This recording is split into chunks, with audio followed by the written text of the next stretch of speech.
नमस्कार साथियों, मेरा नाम अभिषेक है। एक्चुअली भारत में हम हमेशा से कहते आए हैं और अभी भी कह रहे हैं कि गाय को आ, राष्ट्रीय पशु घोषित कर देना चाहिए। और लोग आवाज उठा रहे हैं। अब तो मुस्लिम समुदाय भी बोल रहा है कि गाय को राष्ट्रीय पशु घोषित कर दो, माता मत मानो, पशु मान कर ही कर दो।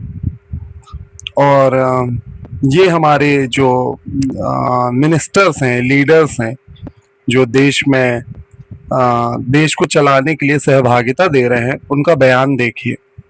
वो हमारे गौ माता हम लोग भगवान मानते हैं और वो गौ माता का एक पर्टिकुलर एज ऑफ 14 और उसके बाद अगर उसको मारना है तो उनका सर्टिफिकेट जिस लगेगा। जीव ये को नियम हम है। माता कहते हैं उसकी एज निर्धारित हो गई है 14 इयर्स। पहले तो हमें भी समझ में नहीं आया था, फिर समझ में आया कि गाय को 14 साल के लिए माता मानना है, उसके बाद आप उसको मार सकते हो, सर्टिफिकेट लगेगा। क्या दुनिया है भाई! मतलब कौन सी दुनिया में है ये लोग कि जिसको माँ बोलते हैं उसकी एज निर्धारित कर दी है, जबकि उसको संरक्षित जीवों में करना चाहिए, पर उसकी एज निर्धारित कर दी गई है कि 14 साल तक वो माँ रहेगी, उसके बाद उसको काट के खाने के लिए बेच दो। इसीलिए वो राष्ट्रीय पशु घोषित नहीं हो रहा।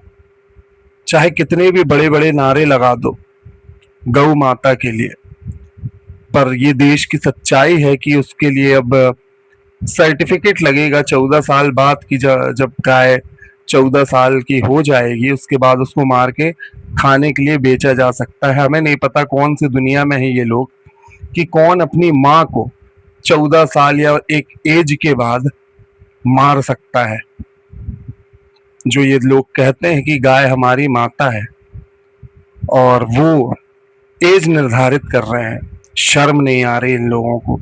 लिटरली इतने बेशर्म लोग हैं ये, जो इस तरह के बयान दे रहे हैं और लोग सुन रहे हैं और लोग देख भी रहे हैं तो भी कुछ नहीं कर रहे। एक आवाज तो लगाओ भाई, एक आवाज तो लगाओ कि जिस जीव को, जिस को हम माँ बोलते हैं, उसको एक एज के बाद मारना सर्टिफिकेट के साथ लीगली। हद बेशर्मी है यार, भारत में हद बेशर्मी है।